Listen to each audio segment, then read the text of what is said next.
There are times I know it can be hard to get up and go. You can always count on those beside you. When you're far from home, it can be hard to go alone. Bring a friend. Oh, bring a friend.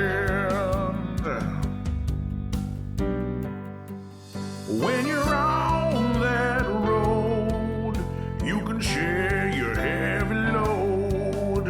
Every day can be a new adventure. When you're far from home, it can be scary to go alone. Bring a friend. Oh, bring a friend. Leave a to me question.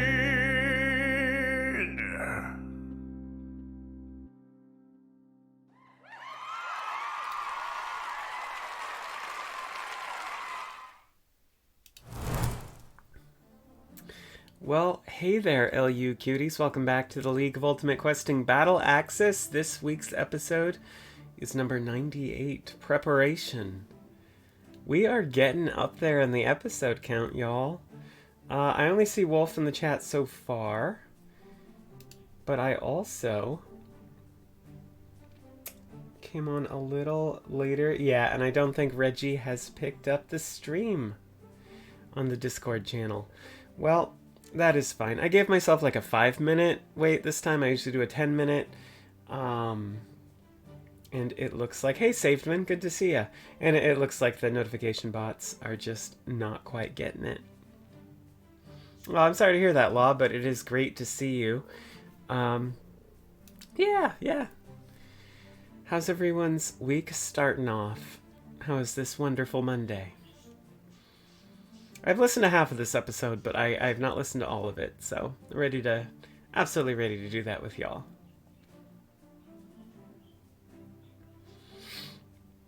Normally I say I'm going to kill time until like the 5-minute mark, but honestly, I might just do it until one of these notifications pop up. You know what? I haven't gotten the normal one on my phone either, which is very strange. I don't know what's going on with the notifications today. Well, then again, if that notification isn't up by the 5-minute mark, we should probably just start. Maybe I'll just say in stream that we're streaming. In stream that we're streaming. I mean in Discord that we're streaming. I can't multitask. Y'all know that about me, though.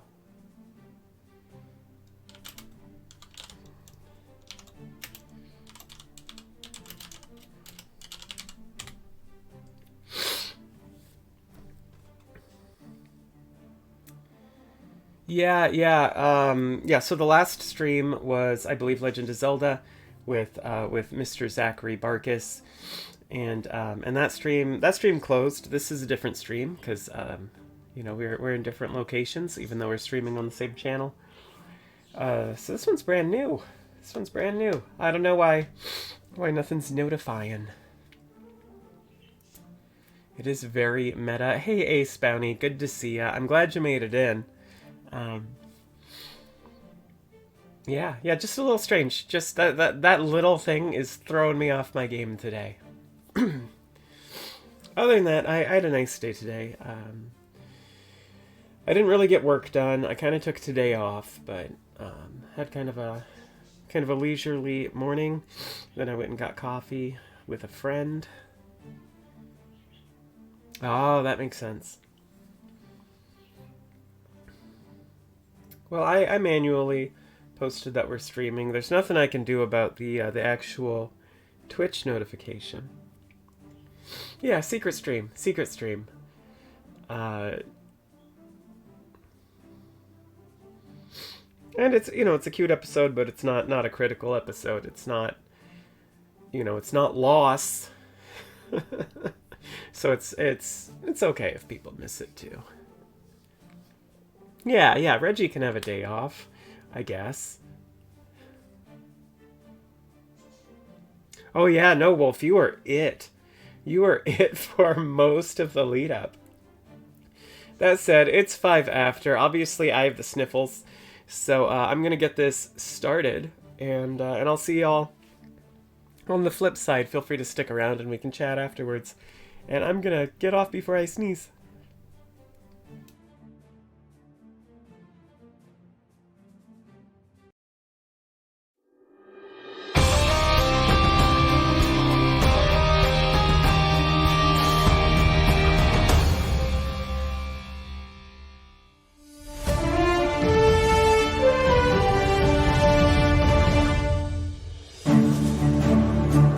The fallow crowd have emerged victorious from their champion-ranked tribe, and the psychic disturbance which terrorized Zenith has blessedly ended. Okay, Slugger, what's going on here? I've never seen you compelled by anything, except the need to accessorize. I was overcome with a vision of my mother. Please don't make me ask. We are parts mechanical, born not built from the yawning apertures of the infinite foundry. Within her cold metal walls we glimpse the true nature of order before being given our designation and thrust out into the cruel chaos of the cosmos. This moment gives us purpose, ensouls us, and binds us unceasingly to the greater forces of order and logic. We are machines, yes, but we share the same mother, and her inner workings would sunder the brave and madden the wise. I saw her again today, and longed to feel her touch, to be decommissioned and reintegrated.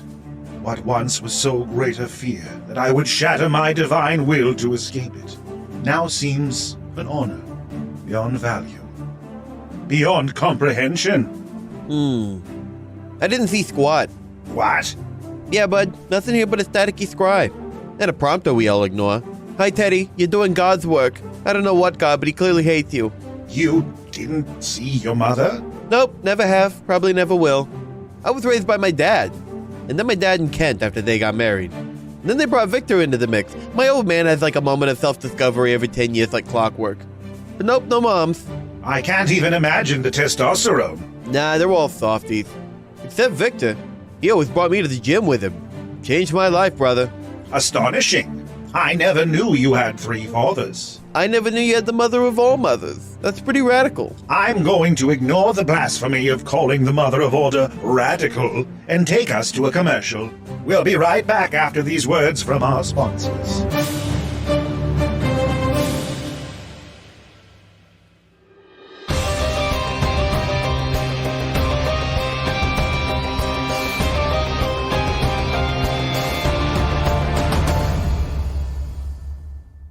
The lacquer has peeled and faded. The bassinets, cribs, and children's beds are empty as the flesh disappears into nothing. The ivory mask lies on the floor, and the door opens. Is everyone all right? For some reason, I feel a little more distinguished, but I can't put my finger on why. I didn't know seaweed could turn silver. It's very dashing, Wusha. Thank you. I feel like I've been dashed on the rocks. I didn't know something could scratch at your inside so hard. Are you feeling okay? You seem the most affected of all of us. I feel like I should look warmly upon a family round a kitchen, but I don't got none of those. Does anyone else have any lasting effects? Some of the wounds that creature delivered seem to cut deeper than flesh and bone. I can still feel them lingering. I'm glad I wasn't hit by any of its abilities. I might have been a baby again and we'd be back where we started. Despite you saying that you did not get hit by any of its abilities, Iabos is giving you like a full checkup, like looking you in the eyes, making sure like you're following his finger, making sure there's no wounds, just babying you a little bit. I'm fine, Papa. Are we sure this is over? No, not at all. Well, the door open. That is a sign that a quest could be complete, but I look down at the floor. Give me just a moment. before we just willy-nilly pick up this mask that was attached to one of the nastiest boys we've ever encountered, I'm going to use my class ability as a arcane cleric to identify it. It does not have a name. It does not have features or traits. You simply wear it, and you can cast Wish once. As I taste the arcane flavors, am I picking up any hints of curse? Is there a little bit of that coming through? Something is wrong with it, but you cannot put your finger on it. If it is cursed, you can't identify the curse. I put my finger on it. Actually, I'd like you to go ahead and roll me an Arcana check. Ooh. Can I assist? No. Oh. Knowledge is something you know or don't. Can I assist myself? Yes, you can. I look down at it with my spectacles and open Opus, letting him show me which page he wants me to see. And I look real juicy with my old eyes. Well, 1 is a 1, so I'm glad I had advantage, because that would have just been the most law roll ever. Hold on, I haven't looked at my arcane bonus in over a month.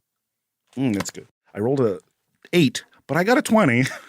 Hell yeah. That is very good. It is not enough. I believe it. But not by much. You can tell that there are secrets to this thing that you cannot quite parse here in the aftermath of the combat.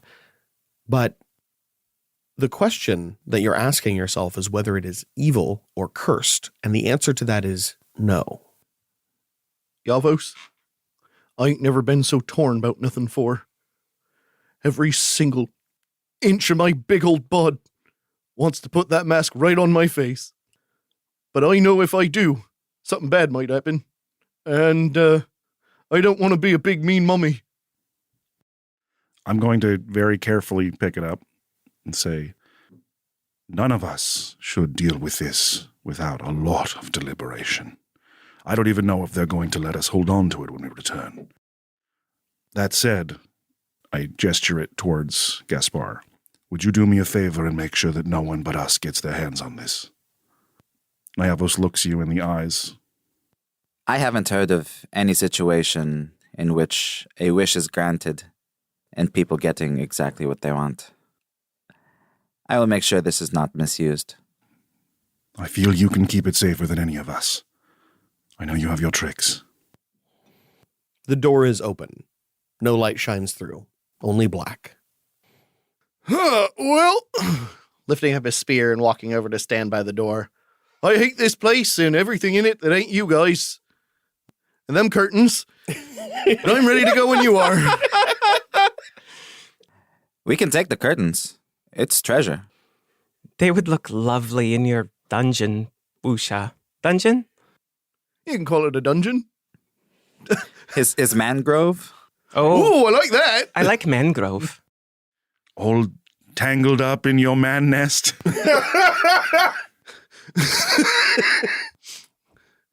In this form, my man nest is surprisingly abundant and could go for some accoutrement. All right, fuck it. Wish I was going to walk over, just tear the curtains off, walk back to the door. The centuries, millennia, unknown amount of time of the false sun beating on these drapes has caused the teal to go from cyan to a deep, deep blue, looking almost like the ocean. Ooh. I definitely thought you were going to say that they were going to crumble to pieces as soon as I tore them down. If you don't mind, I do have a question, Gaspar. Is this place from your memories? Not at all. Perhaps it was from its own? How strange. As you look around at the empty beds and remembering the disembodied arms, half faces, torsos, you realize no creature you have encountered has prolonged life in such a way. Gives me the heebie-jeebies. Then let us be gone from this place and not think of it again. Iavos will fatherly gesture to the door. Wusha stands next to the door with the drapes thrown about his shoulders like a superhero. Not having to be told twice, Penelope is the first one to bound through the open door. As you walk out onto the catwalk, now shining, gleaming with silvery metal, which matches the collar in its new form, seamless and elegant. Gone are the rivets and the industrial aesthetics. Instead, The collar is exactly as it should be. A perfect ring of metal. The door opposite you opens, and as you enter, the new collar director approaches.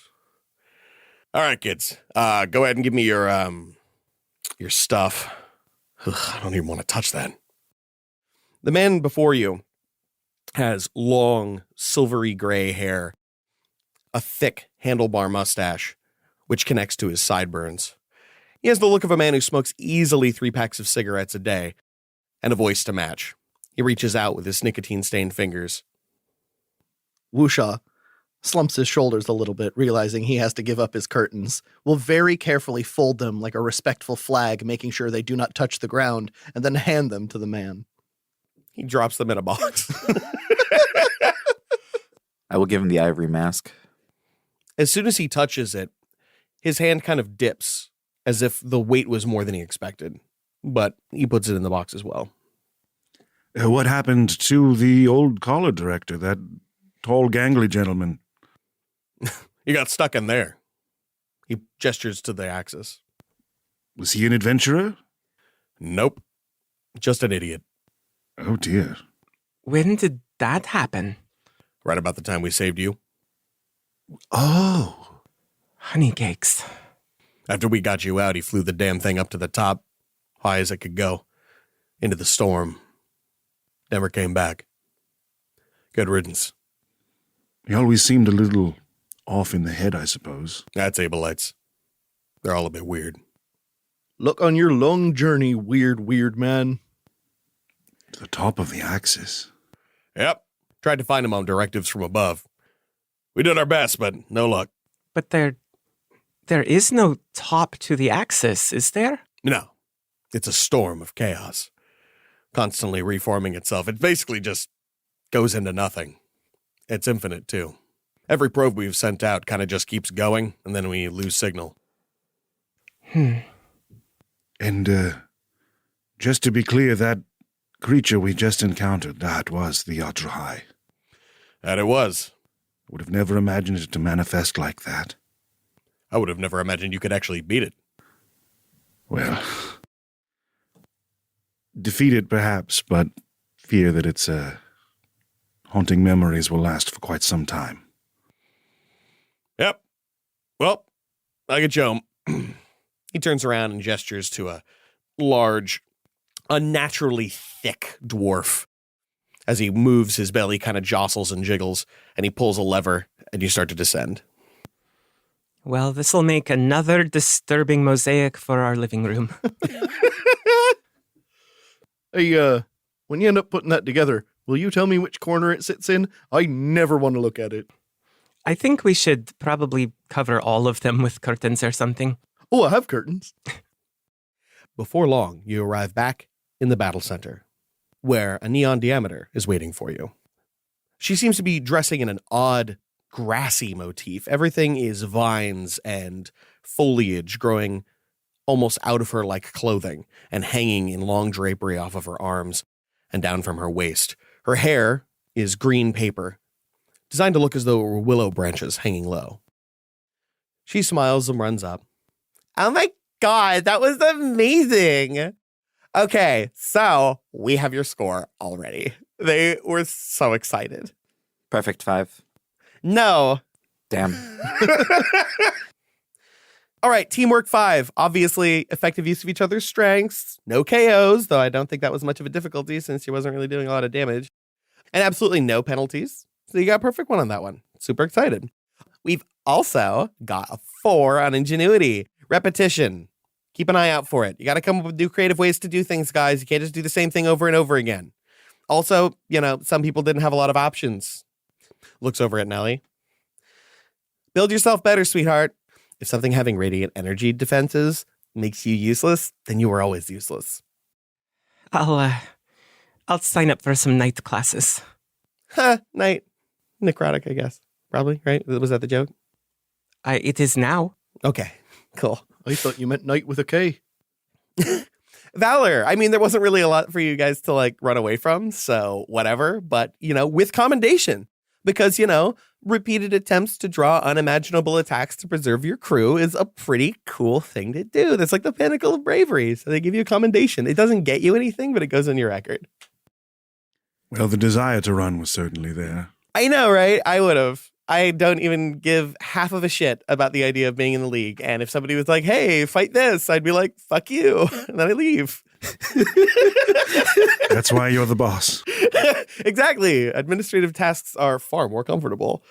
But yeah, discipline. Okay, so here's the thing. Like, strong tactics and positioning is great, but it doesn't make up for like repeated loss of will to negative consequences. Every time one of you like lets it can tell you what to do, or you have to do things like bow to its will, that looks bad for your discipline. So don't. But yeah, that's it. Basically, so you've got 2 5s, 2 4s, and that comes out to, if I remember correctly, I think it's at 4.2, 4.5, I think. Yeah. All right.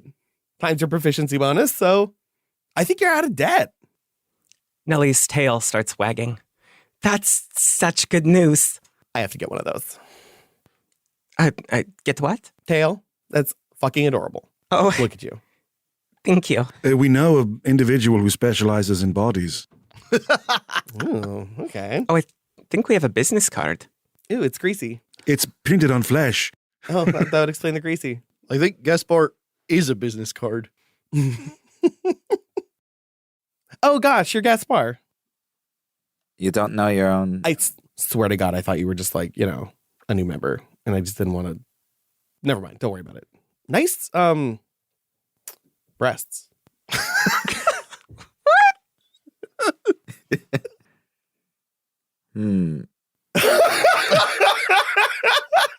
Do we need to talk to HR? Yeah. I feel like my armor isn't particularly flattering to them, but I appreciate your sentiment. But they're not mine. I mean, They're on loan. fair enough. Nice rental. How are you adjusting, Gaspar? I've been meaning to ask you.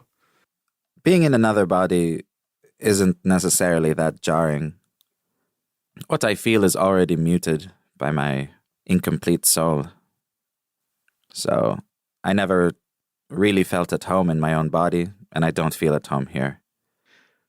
I think I know where you're coming from. Wow, we're getting real close into stuff I don't find comfortable. I'm going to go. I don't want to listen to you guys talk about your feelings.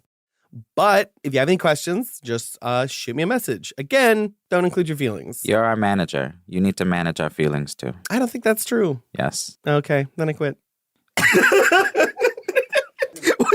It was that easy. I'm joking. I'm not going to quit. But also, just do me a favor, okay? Shaw's going to put his hand up. This isn't a third grade class, honey. You could just go ahead and say stuff. Oh, okay. Who is supposed to manage our feelings? Is there Um, someone professionally we can talk to, or Just so I understand, are all of you not aware that you have a therapist you can see? a what? What was Rain doing? Oh, mostly getting lunch with Yavos. That happened twice. Wow. Okay. They so got noodles. you have a lot of privileges and rights that come with being a champion. I mean, admittedly, she probably didn't think it was important to tell you, but being that you're a champion, you basically have any service you could basically need. It's a union job, Hans. You qualify. Also, you have seniority, so, for top of the list. When she says seniority, Wushao runs his hand through his silvery seaweed. Gross. Oh, I like it. She then runs her hands through her faux willow hair. But no, seriously, if you have any needs, like, emotional needs, let me know, and I'll give you to somebody else. Nellie looks thoughtful for a moment. With everything we've been through, if they're offering therapy, I think we should all take it. Mm-hmm. Everybody needs it, and frankly, adventurers need it more than anybody. It's why you have so many people going evil so fast. Like, literally every single jackass who's like, I'm a paladin. I think everything has to be exactly right, just the right way. And then he turns around and, like, murders his friends. It's like, okay, shocker. What a random scenario. Wushao definitely had his mouth open to say something to Penny, but as soon as she finishes that sentence, he is going to shut up and say, when do we get back home? Yeah, see that right there? That's the problem. That's how you get nasty. buttoning it up. But also, I don't want to know. So, thanks. Wow, I've been standing here for...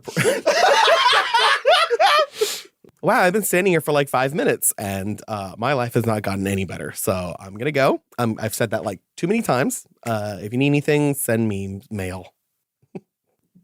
We'll do. She turns around and walks away. Well, we're out of debt. That went great. We're champions now. I mean, it does feel good knowing that we're not going to have to be kicked off of Zenith and find some off-world job. Those aren't fun. But we do have an important decision to make. After the quest, therapy or ears and beers? Oh, Sound like two versions of the same answer. ears and beers, please. We invite the therapist to ears and beers. Oh, no. I don't think they're allowed to do that, but I think we can celebrate first, and then we can get on a schedule. I don't think they'd survive that. Maybe we should find a tavern that doesn't frequent a lot of League representatives or members. I feel like this whole Adra High thing might draw some unwanted attention. Oi, Gasper, do you know a lonesome little tavern where you can go and think about yourself and all the things that might be wrong? Where everybody knows your name? Yeah, we can head over to the Beheaded Aardvark. I think they have private rooms now where you can just sing your heart out. Do you think they'll recognize us? We're not supposed to be allowed there. Does Jed Brody start a karaoke bar? Oh, don't worry. That incident is par for the course in the Bowery. Well, all right. Let's do it. Self-reflection special, here we come. As you enter the Beheaded Aardvark, the first thing you see is not Jet Brody in his gaseous form. It's not the dingy dive bar that you're used to. Instead, you are greeted by Doug. This incredibly average man with his brown hair and his brown eyes and his white t-shirt and pair of jeans looks at you. Follow Crown? Hello, Doug. Hi, Hello. Doug. Hi. Hello. Oi there, Doug. Hi there. Hello. Hey, Doug. So, I got something for you. Here you go. He holds out a scry crystal. Thank you. Did you know we were going to be here? No. But did you, though? No. There's one of me over there. He points to a bar across the way. There's about 6 of me down that street. And I think, yeah, one of me's on the rooftop. I just kind of guessed. Well, he's having fun, isn't he? I don't think he is. I think I have a fear of heights. Oh, dear. Like a general fear of heights? Or like a crippling? Gaspar, put your notebook away. You don't need to note Doug's weaknesses. Help me out. What's a panic attack feel like? Heart palpitations, loss of focus on things around you. Heart's the one that make farts, right? No. Unless, well, save that for the poets.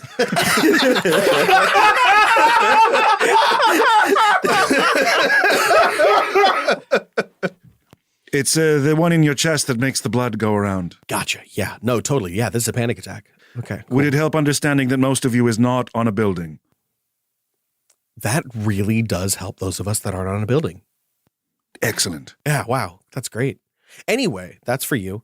Do you know who it's from? No, I don't open people's mail. Damn. Who gave it to you? Obsessivinculum. Oh. Well, okay. I don't think she wanted to find you because you're hard to find. Hence the 6 of us. I see. Well, she put the right man on the job, I suppose. Not a man, but thank you. Terminology, I apologize. I mean, I do have genital. Cool.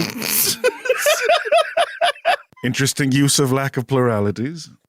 What happened to Jet? Who? Oh, the bartender here, the Cloud Fellow. I had that problem too. Sometimes when something's in the way of something, I can't see it. And he moves over to the side, and you see Jet Brody standing behind the bar.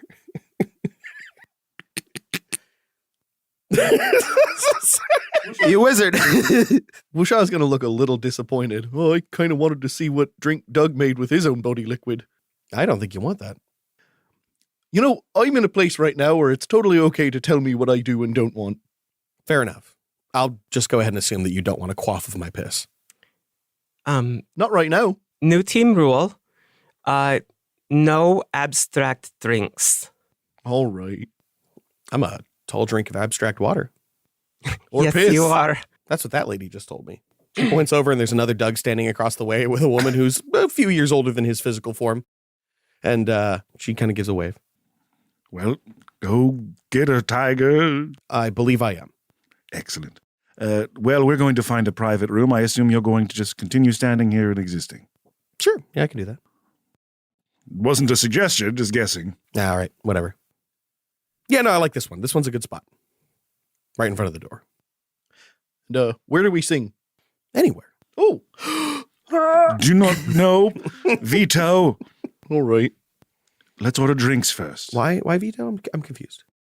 Wusha draws a lot of attention with his loud singing, and we have things to do. But he wants to, though, yeah? Wusha wants to do a lot of things that should be put on pause until the right time. Whoa. Hit me with that again. Wusha isn't always good in social situations, and I try to help him navigate that. And sometimes that means not doing what comes to mind. Exactly. Nice. I like that. More than sometimes. Okay. We love Wusha, but he needs help sometime. Do you want to learn about self-control? If there was a ratio of do it to don't do it, what would it be? Wusha picks up his fingers and looks at them, wiggling each one like he's counting them, then looks back up and says, lots. That's not a ratio. Does he know what a ratio is? 15, 30, 65, 85. To what? To things I want to do but don't? Okay, I've never been that good at math, but I don't think any of you knows what a ratio is. So I'm going to stand here and do 1/65 of the things I think about. Ooh, a risk taker. I like Doug. It's hard not to. Wusha is worried about the kind of drink he would order, so he's just going to go find a table and sit down. The table you sit down at has 4 drinks at the table. We decided we were going to go for ears and beers, so there is a nice hoppy cold beer. Nice. Nellie seems somewhat in thought, somewhat confused as she takes her seat, and what appears before her is a cup of herbal tea, mostly honey. Hey, Papa, what's the drinking age in Zenith? We're in the Bowery. I don't think anyone's going to check your ID. 18. Great. Then this isn't illegal. Next to it, a giant jug of mead suddenly appears. In front of Gaspar is a frosted tin of Imperial Stout with extra head. And in front of Wusha is a glass of warm piss. Wusha picks up a hand and just starts reaching for it. Are you sure I realize you were considering drinking Doug's fluids.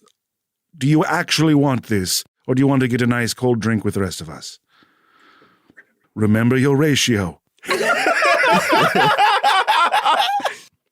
Wusha opens and closes his hand briefly like a crab claw, and then puts it down and says, I don't think I want piss. I'm very proud of you, Wusha. Yavos, could you do me a favor? Yes. It's the only thing I can think of, so can you tell me what I want? Wusha, I respect you too much to try to control you like that, but I think you would enjoy a beer. I've seen you like them before. I know you like your chunky grog. And it has been a minute.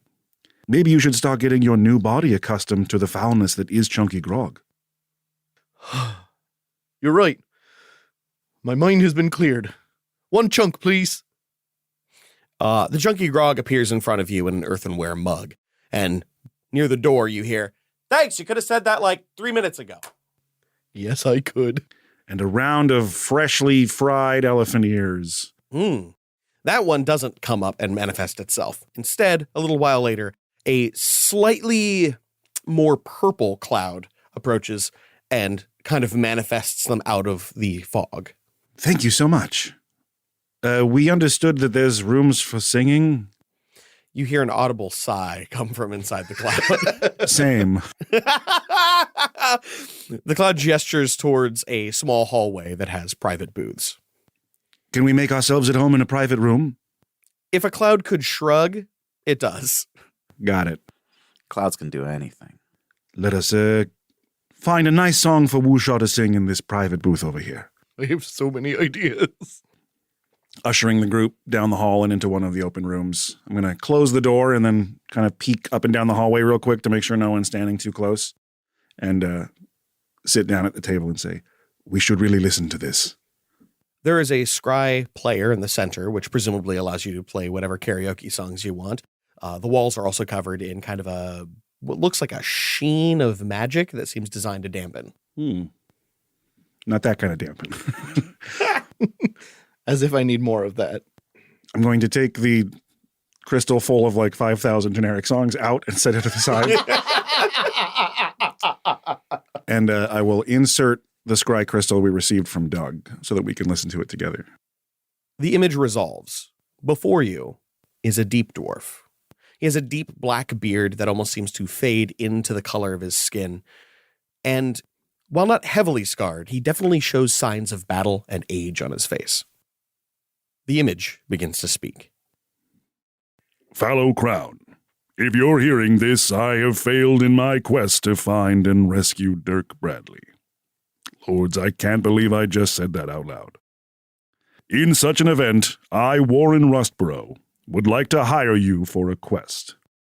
Enclosed are coordinates to the demiplane where we're being held or where our bodies rest. You will be unable to use a standard ring gate to get there, and as such you will need to take a ship to the listed coordinates in error space.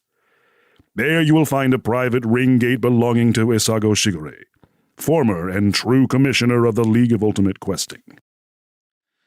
In addition to your standard reward, I will refund any expended glory as quintessence upon successful completion. I've already acquired approval from your administrator, so there's only one thing left for you to do. Save me. And Dirk.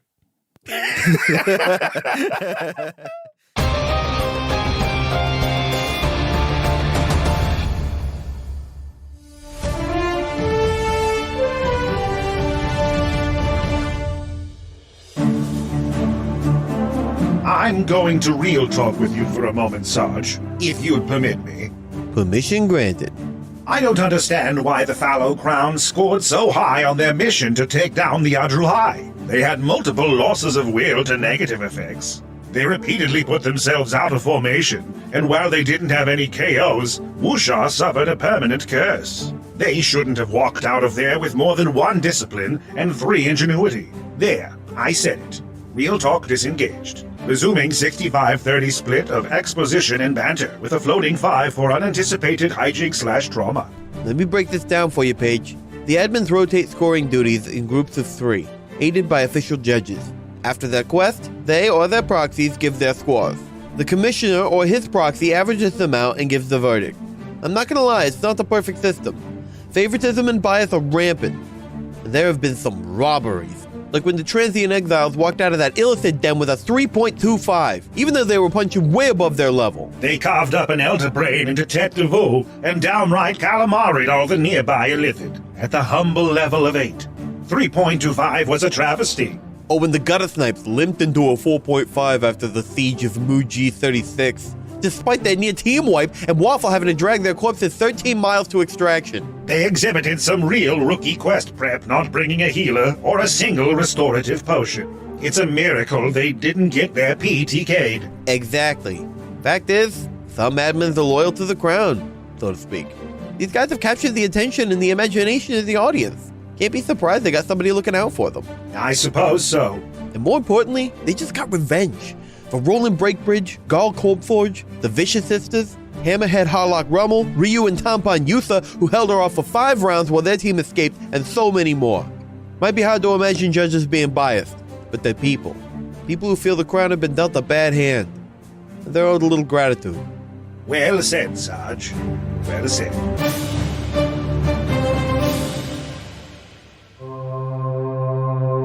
We're about to witness a planar phenomenon, a keyhole between worlds that only marketing can penetrate.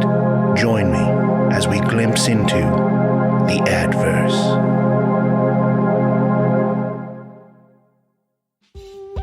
Does your breath smell worse than a bugbear's den in mating season? Does your morning breath require a con save versus poison damage?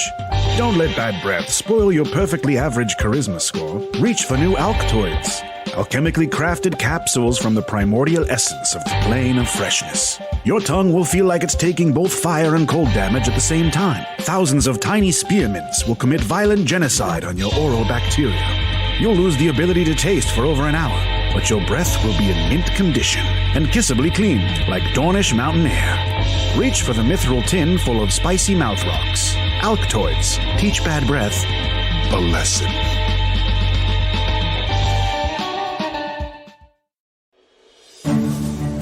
Hey, all you cuties. By the end of this mid-roll, you'll be a mid-roll older. Happy springtime from everyone at Slapdash Studios. We hope that the weather in your area is nice, but if it isn't, you can always listen to podcasts. This podcast is made possible by Patreon support. Thank you to all of our backers. We wouldn't be here without you. To check out what rewards you can find on the Patreon, it's a lot. Visit theluq.com for all things LUQ. Our current legendary mid-roll teams are the Titans Rise, the Twilight Concord, the Ceaseless Horde, and this week's featured team, the Return of the Forgotten Legacy, with Chance Llama and username Already Taco. To get a personal message read on the show or for possible advertising opportunities, reach out to admin@slapdashstudios.com. Follow us at twitch.tv/slapdash streams for Monday night live premieres of the LUQ with Dana and the return of the BST Pokemon XY Soul Link, plus other streaming throughout the week. You know, when we have time. The mailing address to get anything to the LUQ is 2511 Southeast Pine Street, Portland, Oregon 97214, and if you do, we'd love to put it on social media. And just a note, the idea for this week's new commercial came from our very own Zach the Dungeon Boy Barkus. Thanks, Zach. Well, that's plenty from me. Let's get you back to the battle axis.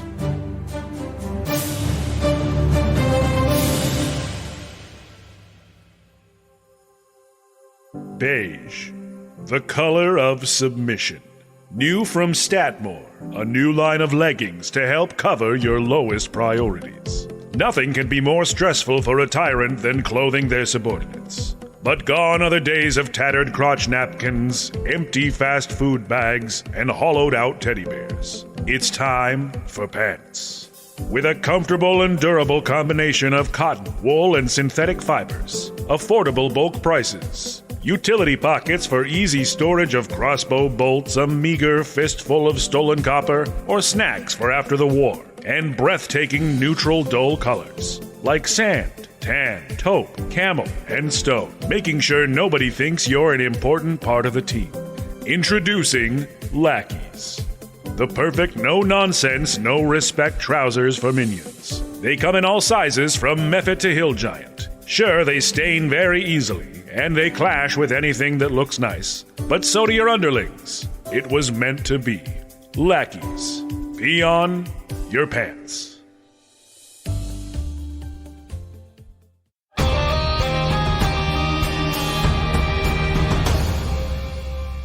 The image of Warren Russborough fades. In his place are coordinates. Two sets. The first, local aether space, and the other, coordinates for a demiplane titled Beta D22. Twice now, I've gotten to do both things. I'm immediately going to snatch the crystal out so those coordinates aren't just sitting there in the sky. Mm-hmm. Wait, is Warren working for Commissioner Shigure? They certainly spoke of him fondly in that. I believe the commissioner did reference them perhaps working together. Either way, I'm curious why he chose us, I suppose it being that we were the commissioner's team. This is a shock, to say the least. We've been running headlong into a lot of secrets recently. I understood that Warren and Dirk weren't on Scry recently, but I didn't know it was because one was trying to save the other. Well, we have a job to do. That we do, and now we have a ship that can take us to these coordinates. Wusha puts down the microphone and says, "Oh, different job." Yeah, I'm just going to carefully push the song Crystal just a little further away from the receiver. Well, it sounded somewhat urgent, so I suppose we shouldn't take too much time. assuming we all agree that this is something we want to do. Are we to set out immediately?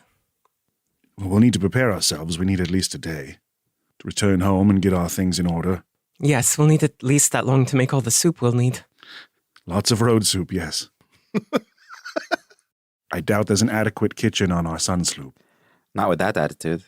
And it sounds, if we can trust him at his word, that he has our administrator's approval, and, well, we're very deep into her pocket, so if she wants us to do something, we kind of have to.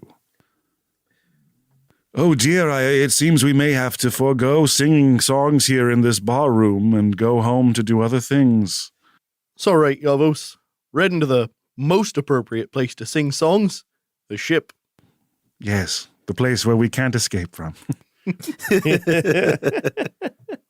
Wind in my weeds, song in my heart, I'm ready to go. Tell you what, I'll give you and Penny time for one song. A duet, perhaps. Oh, they have Wall of Wonder. Wall of Wonder is good. Have you done Rock Sand?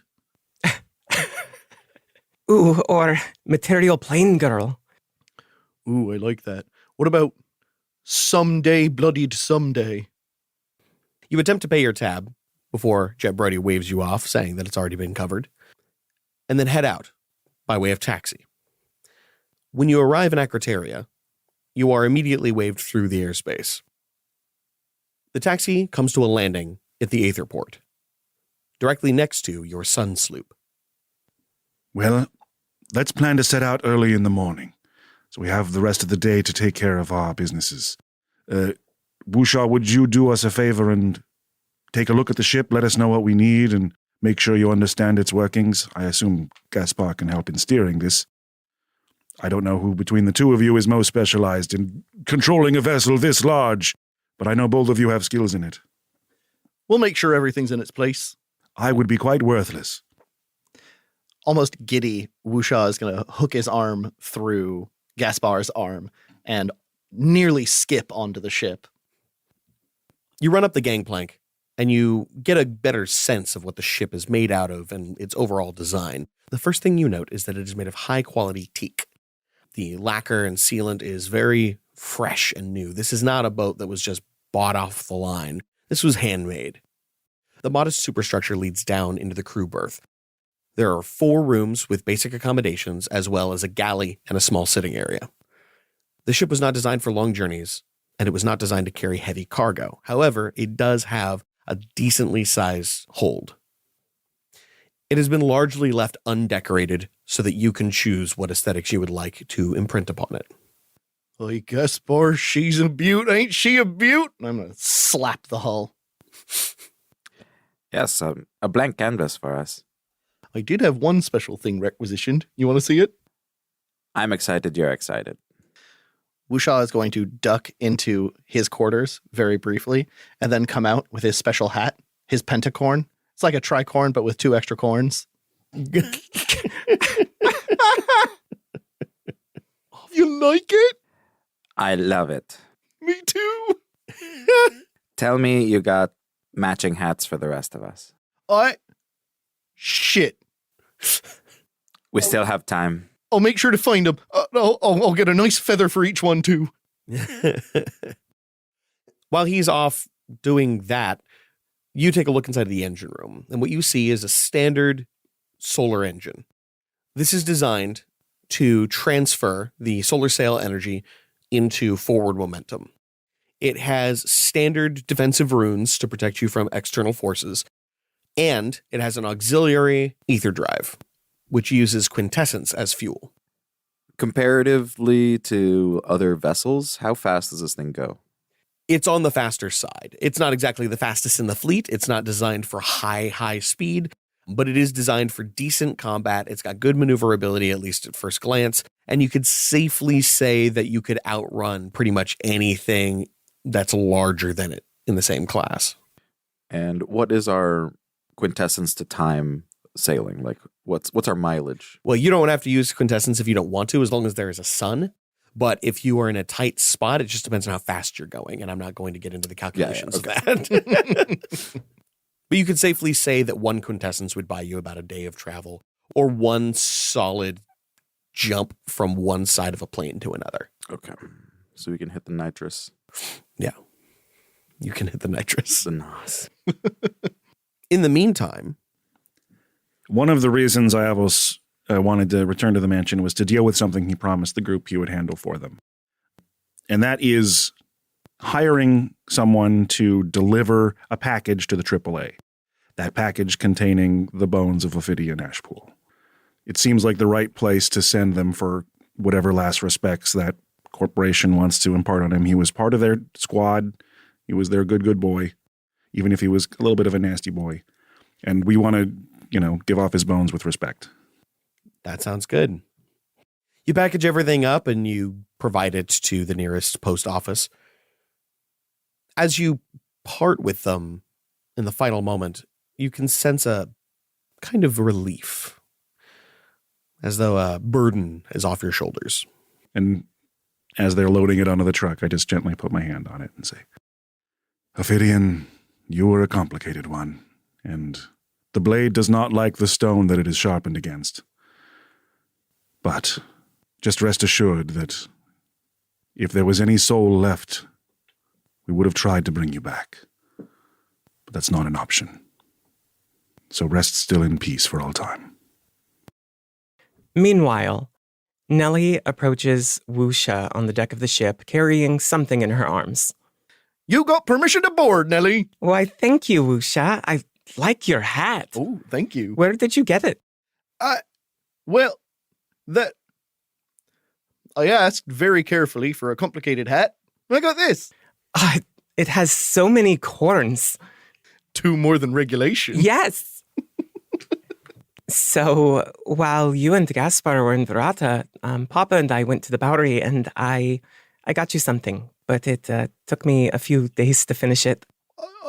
I don't got nothing for you. Well, thanks, Nellie. Your return is gift enough, truly.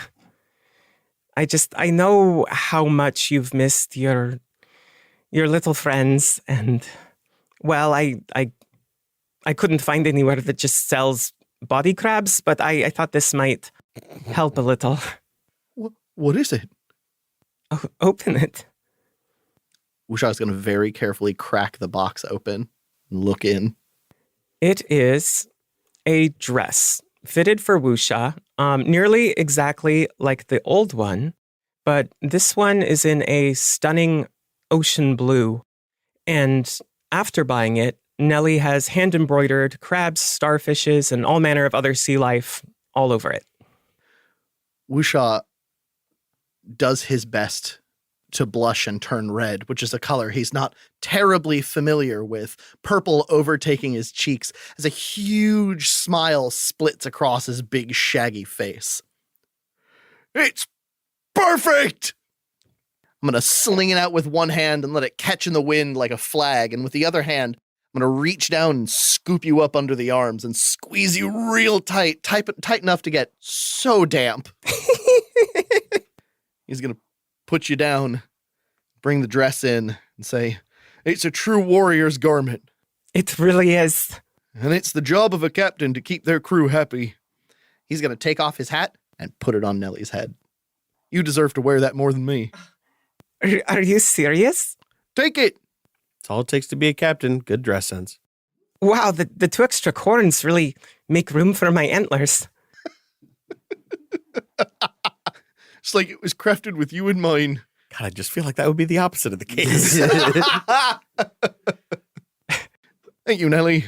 Thank you. I feel like a piece of me has come back. She beams and, with a small flourish, exits the ship to go about her business.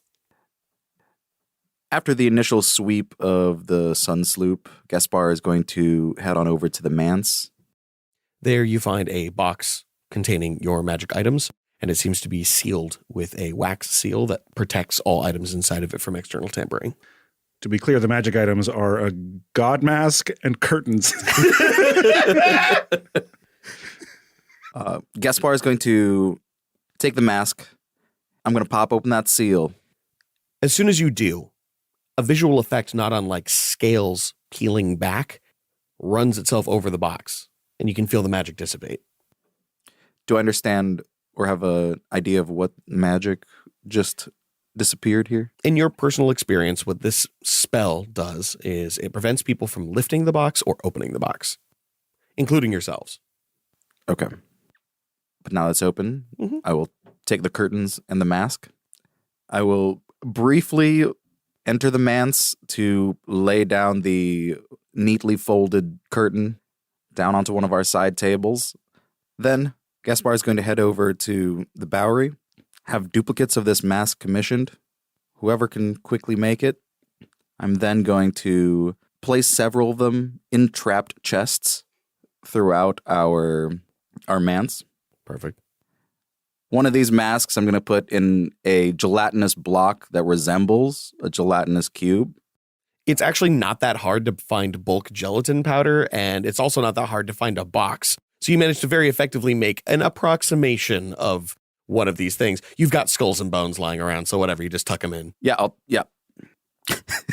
Just a diorama.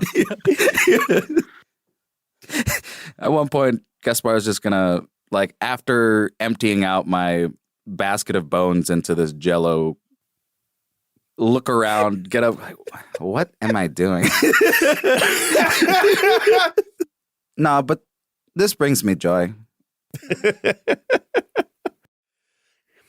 As you stand holding the actual mask, you also hold the letter that came with it. It says much of what Yavos already said. Nameless, featureless, one wish, unknown magical aura. Underneath, it says, too powerful for champion rank, cannot be used on quests. And so Gaspar is going to keep that mask in the only place he knows is safe. And that cuts to Iavos also dumping out a basket of bones. We run into each other in the hallway. Both with a basket of bones. But his is destined for a large pot of stew that he is making a stock out of, which he will then start adding vegetables and roasted meats to make a keg of rodent soup. I definitely heard rodent soup. Mm-hmm. There's maybe a little in there. A squirrel. Rat stew? A scouse is a scouse. Let's fucking go. You can't have nutrients without nutria. Gross. Oh, yes, I'm also making soup. I've learned not to ask, Gaspar. Trap soup. I do appreciate that you keep your bones in a basket. It's very decorative. Not a chest or a bag. I used to do the burlap sacks, but I'm really exploring this budget thing. It suits you. Having money. Wicker's a big step up from burlap. Mm-hmm. But yeah, since the new kitchen is basically like right in the middle of our new manse, I'm just able to see everyone passing by as they come and go and filling the entire area with the smell of roasted alliums and cooked meats. The rest of the night is fitful and uneasy, but for none more than Wusha. He has dreams of children in pain. He has dreams of cold embraces, flavorless food, and a constant sense of fear. Though Wusha usually sleeps on his big, wet mat in the salty brine that is the oceanic pit of his basement, tonight of all nights, he's going to climb up to his lighthouse, tuck his knees into his chest, and for the first time in a very long time, start a little fire in front of him, etching ancient and great beasts into the dirt below. As you drift to sleep, the shadows dancing across the room, your new curtains rustle and settle for a moment in the shape of a person. When the morning comes, all of you feel more rested than you did. Those of you who have soul wounds can opt to spend hit dice to heal them as if this were a short rest. Those hit dice will not be available to you until you take a long rest without soul wounds. Mm-hmm. I'm going to spend 2 of mine because I believe that will easily cover what I have gone down. Mm-hmm. And I am actually, I rolled really good. I could have done it with 1. I had to roll 2 as well, and I have completely healed my soul wounds. Excellent.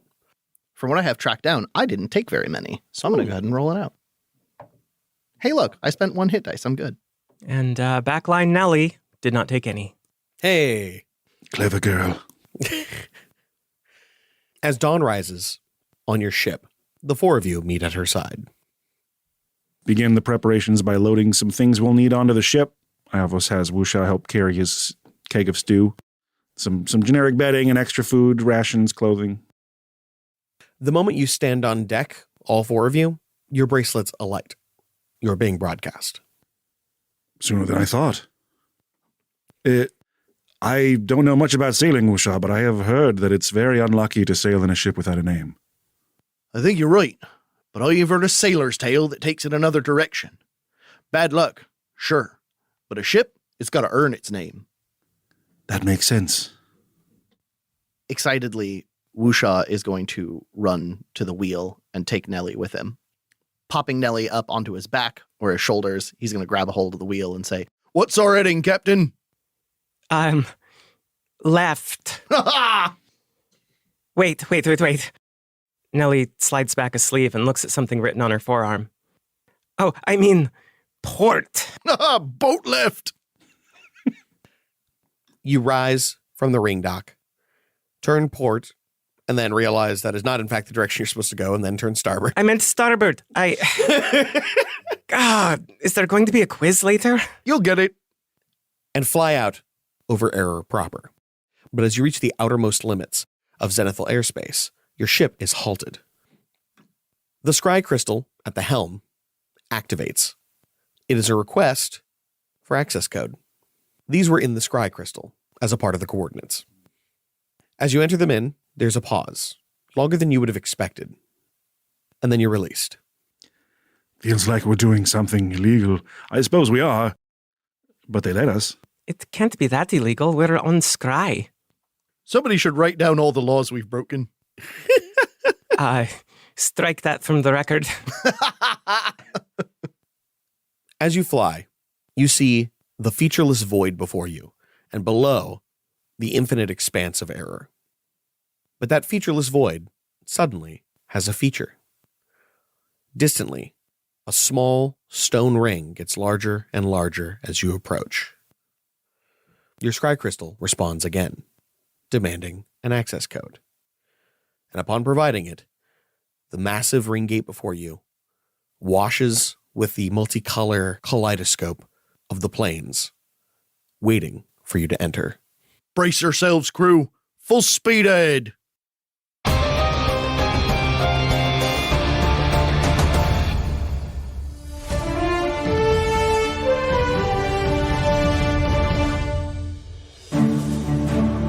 That brings us to the end of this broadcast day. You know what that means? It's time for Sarge Hardbody's Hardcore Puppy Hour. Yay! Bring up the pups to Peabody. Really, Sarge? Every week? Every week until they pull me off the air. Here's scry of a hairless Faerun underhound. Say what you will about the Drow of Faerun, their breeding programs produce a fine murder mutt. I'll give that cutie a 22. Daring. What can I say? Facts is facts. And here's a Danmerian sand sniffer. Look at that coat. So sleek and shiny. I love the long thin snout, too. Oh, I'm dying over here. 48. 48? You can't be serious. I know my limits, Paige. You gotta know your limits. Fine. Ha! Here's one. A Stygian Kerberoy. Wow, look at those teeth. Which row? Is that two pairs of eyes I see? Yes, but not where you think. Marvelous. Truly marvelous. That's a 10. Oh, Hornswoggle, that is not a 10. Absurd. I call them like I see them. 10. Sarge, you're a powerful man, I'll grant you. But you could not defeat 10 Guardians of the Underworlds in unarmed combat. Oh, I'm sorry.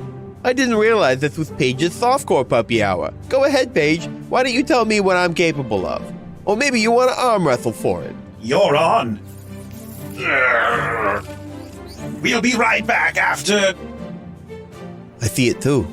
That can't be right. It's barely been a day. Call it a draw? Yeah, fine. Whew. It would seem against all odds the Fallow Crown have begun another quest. Moreover, they seem to be heading away from the ring gates. Where in the hells are they going?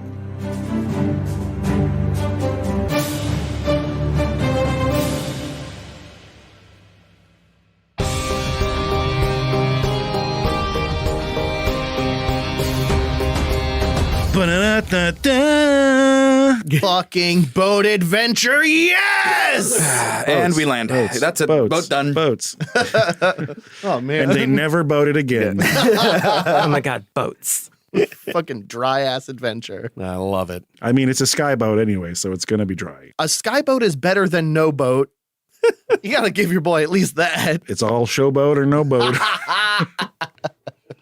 Fun little connective session.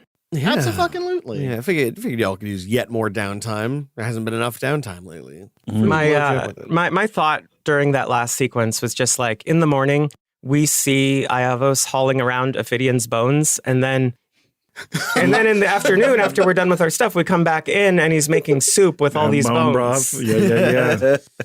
That are the ones that are all stuck in the gelatinous So that's your tube. favorite I know moment. who those are. It's a bone heavy episode. That's surprisingly a lot of A lot bones. of boning. Yeah. So that's your favorite moment of the episode. What about you, Angelo? Doug is a show stealer. He's just so bombastic. He oozes charisma. Yeah. Now I think I lost it the most with our manager Diameter. Yeah, I It's love like her. why She's the worst and it's great. it is great. Yes, it's working. I don't know why, but yeah, she's cracking me up. I'm glad. I love the moment about quantifying self-control. I thought that was really fucking funny. I fucked up and gave percentages instead of ratios. I was about to say, for those of you that didn't see Law pointing, I was the 30. I mean, I guess it was just me throwing shit into the wind. I just like hearing us all improv together. It's always fun. I never walk away from it with like memorable things, but I dropped a couple good bombs this time. I feel Oh, good you about fucking that. nailed it. Making the table laugh is always good. I hate it. I want you all to be sad and angry. Exactly. No, honestly, as a writer first and DM last, with a lot of things in between, I would say for me, this kind of D&D play is charming and sweet and funny, and I hate it. I want everybody to be constantly suffering. I want D&D to be like a difficult therapy session where afterwards you need a nap. But you know, with jokes. With jokes. With jokes. I appreciate the idea of the table all laughing at fake song names and Zach just sitting there like, this is my nightmare. This is That did happen. And to be fair, trauma and horror or bad scenes are made more real by the happy scenes. Agreed. Fair. But I like being able to write those happy scenes so I can dictate exactly how they happen. I control the joy. I control the joy. But no, for me, I actually do really enjoy when y'all improv together. And I will say that while this kind of play is the kind of thing that I normally don't like at my tables because they're bad at it, y'all make it very entertaining and very enjoyable. And you've really turned me around on it. Well, I say turned around. What I really mean is that you've made it really hard for me to play with anybody else because most people are terrible at their job. Well, also, just like this kind of extended downtime, extended just kind of character acting improv, that doesn't really happen in normal games, or it's much shorter. Yeah. It's because of the audio podcast format that we really get to do as much as we do. And that's what I really enjoy about being on this podcast, is just getting to do more of that than in a normal campaign. I absolutely adore these moments. And more importantly, y'all make it so that I don't have to do things. That's So I really want to thank Hediger the Editor for editing this episode at 1 hour and 24 raw. And that's going to come down to probably about 1 hour and 14. So thank you, Sam. I adore you and really value your time. I never really said happy birthday on the air. So happy birthday. Oh yeah, happy birthday! Happy birthday. It was like a week ago. Let's all make some smoochy noises for Sam. That was awful. Don't do that anymore. Mwah. Someone just got really upset. Wow. And another And person then got someone else was way into it. I also want to thank Bree Golden for the maps that will exist. Fuck, I'll get my combat sheet out. They are not necessarily combat maps. Ooh, I like Oh. that. spirit map. That's interesting. Map. Peace maps. Racing maps. But really, I'm very happy about this whole experience. We've got some big stuff coming, and I'm really excited to have you guys learn about it. But until that happens, we wish you luck.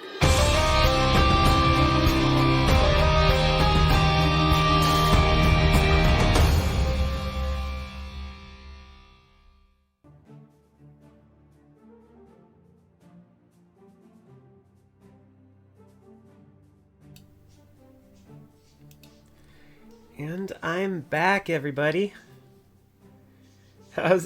What'd y'all think? Did y'all have any favorite moments? Favy momos? Thank you, Blue Pulse.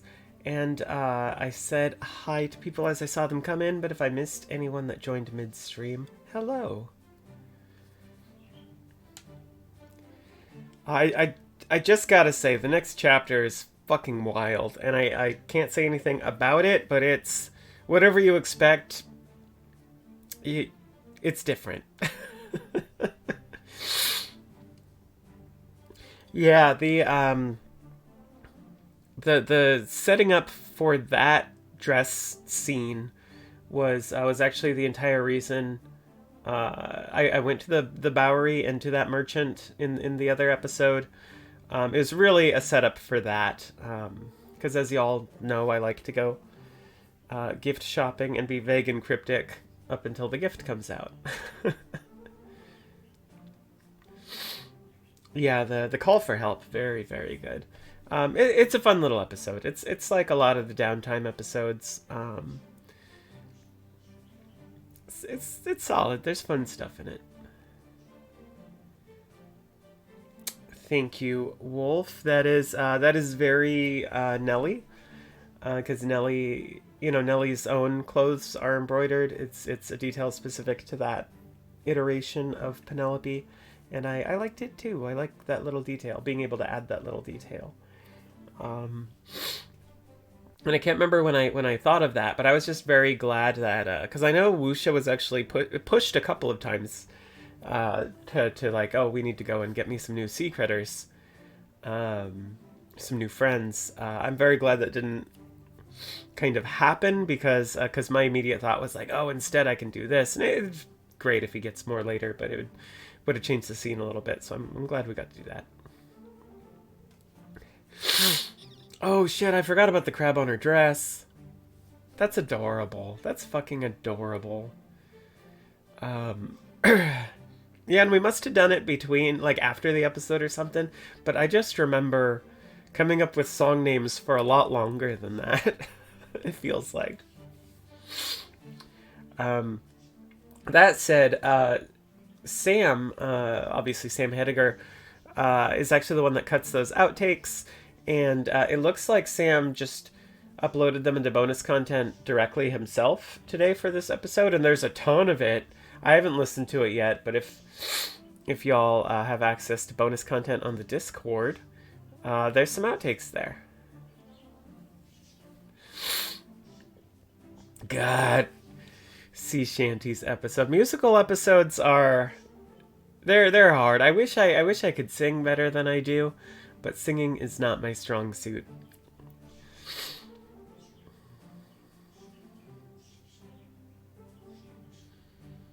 I'll just next time just pure pirate rap. That's that's what I'm gonna have to do.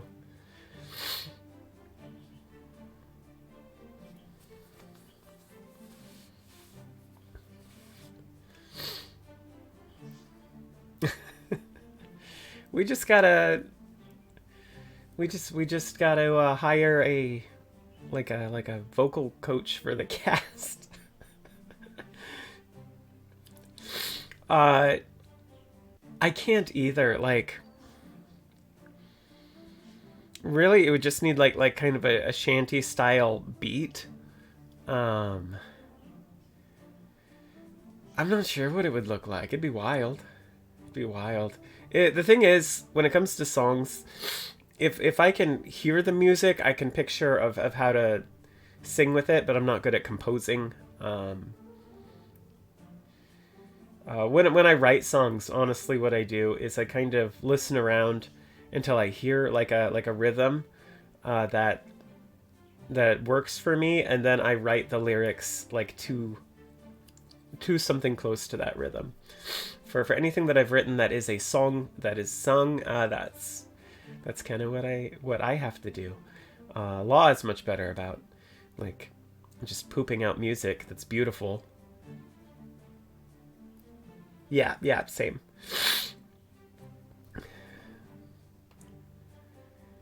Night saved, man. I'm probably gonna take off soon too, but it's great seeing you. I still have the sniffles. It's that time of year. I apologize. I'll try to stop. You want to see something ridiculous?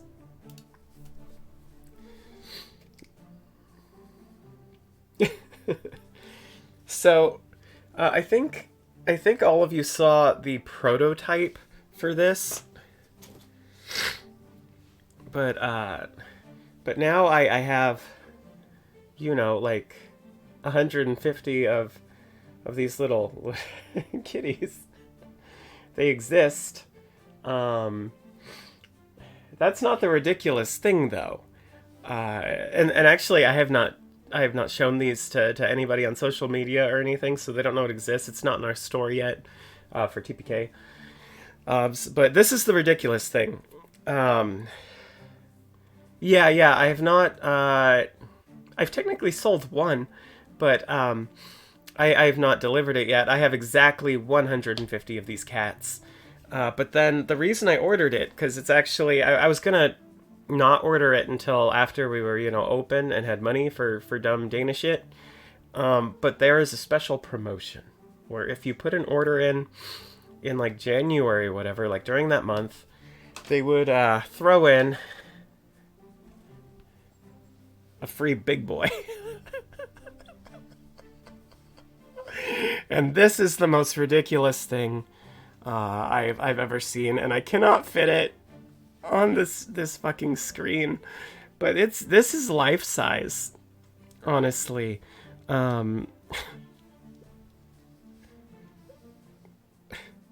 Yeah.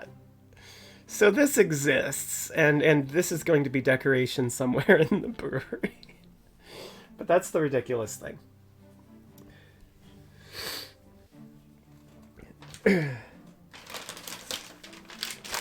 Otherwise, it's just, a lot of these.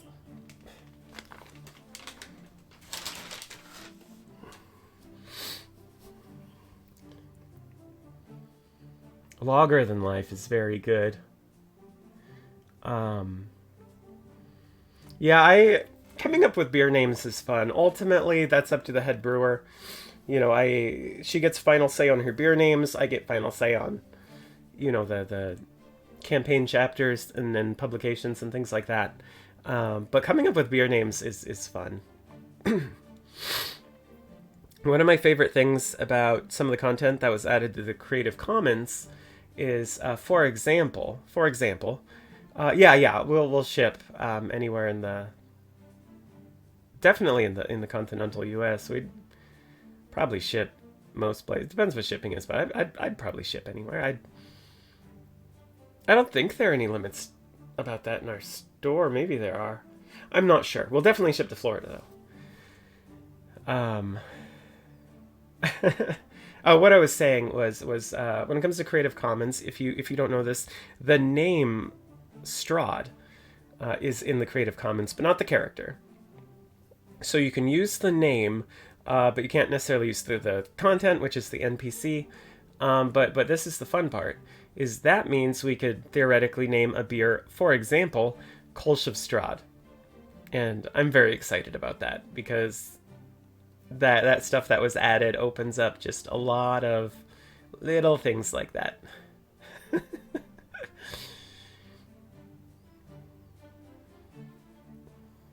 So that's one that I'm definitely going to push for someday.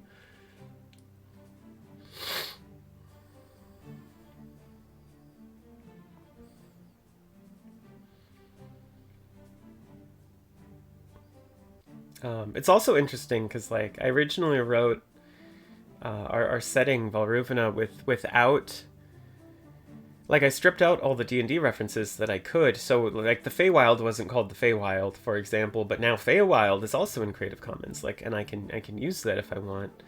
And I kind of go back and forth. So I use it more now, because it's more approachable for people. It makes more sense to them than calling it, something else. But I'm gonna have to think about it. Life is good. Just lot of stuff to work on, but I'm finally being really productive again, which I was not able to do for a lot of months. But I think I'm not sure if I told you all this But so last year I was really productive. I had a day job and I was still like pushing out just tons and tons of projects. Because last year I was just really prolific and got a lot done. And I always thought that, you know, once I leave my job and I start doing this stuff full time, I'm just going to have more time and I'm going to be more productive on this end. But then that didn't really happen. Like once I left my job, I kind of burned out and I stopped having being able to do what I needed to do. Part of that was the Adderall shortage, but also also I realized that I have a really hard time working back here in the studio. And I worked, you know, out in a different area of my house when I was working on a laptop, but I'd turn that laptop in, so then I was working in here. I ended up buying recently a refurbished model of the exact same laptop that I had as my work laptop before. I loaded all my old stuff onto it because I had made a copy of it. So I named the new laptop Echo, which I think is funny. But anyway, I've been way more productive working where I normally work, and it's been really good for me. That's the really long version of that, but things have been great. Yeah, thank you.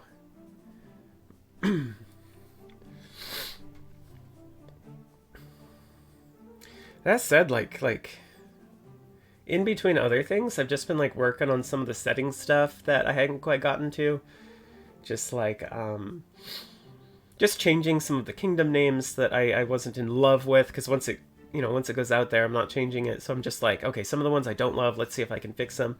And same goes for some of the other stuff. And then just things that I knew existed but didn't have names for, like without spoiling any of my history, you know, there's a set of dragons that are really significant in the background of the world. And I hadn't named them yet or come up with details about them, so I've been doing that. And like, naming dragons is fucking hard.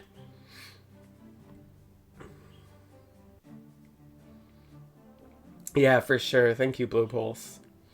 And the other thing is, like, whenever I come up with something, I always Google it and see, because a lot of things kind of sit in my consciousness from a lot of stuff that I absorb, and I don't necessarily remember where it's from. So it's one, it's to check that, but two, just to check, you know, what else it appears in. And a lot of the stuff was fine and good. And then like a few things I was just kind of surprised. Like one thing I came up with that I thought sounded really cool was just like the name, like the Never Beast. And so I Googled it. I'm like, has anyone else used this term before? One person has. And it's in the title of the last Tinkerbell movie that was made. Tinkerbell and the Never Beast. And I'm going to use it anyway, but that was just really funny to me. But that's an example. And that's something that I'll use. Another thing that I came up with, though, you know, was something that was used by Critical Role, which I'm conscious of, but don't listen to. And I was just like, that's just a little too close in proximity, and I'm not going to use anything that's on Critical Role. But I came to terms with some things that I really wanted to use because they sounded the way I wanted them to sound, but like incidentally were very close to other things. I recently, like, I did change them initially, but recently I was like, you know what, I really liked the original sound. I'm just going to use them. So one example is I have a kingdom that I wanted to call Tremaris, and I briefly changed it to like Trimarch, but I changed it back to Tremaris. And my concern with that is there is for example, a kingdom in the SCA called Trimaris, and I was finally just like, fuck it. I also have a kingdom called Avendar. I'm so sorry, Law.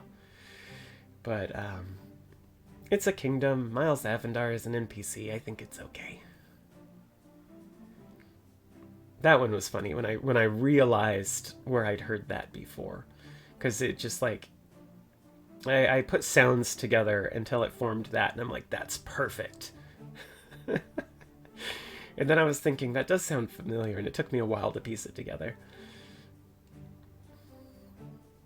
Yeah, same. But the thing is, everything's been done, every combination, and fuck it if Magic the Gathering doesn't come up with such good stuff. Just having to have a title for like every card and every character and everything. Things that I've stumbled upon that they already used. Firemind, Moon Thief. Frustrating. And then obviously they did come up with this one before me, but Mind Sculptor also very good. But they come up with very good word combinations. I could see that, Wolf.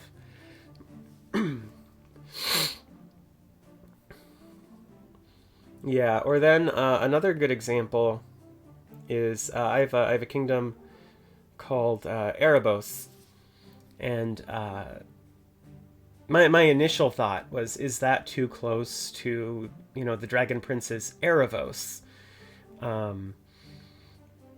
But then, like, Googling that, I realized pretty much almost every property has some form of Erebos or Erebos or something like that, some weird spelling of it. And I finally traced it all the way back to Erebus, which is a Greek god. And I'm like, okay, great. I'm absolutely using that. That's one that everybody uses. Yeah, and for important names like that, I focus on sounds that I think sound cool together, and I kind of recombine them and tweak them until I come up with something I like, and then I usually pair them, if it's a character, with a title that's like a couple of interesting words.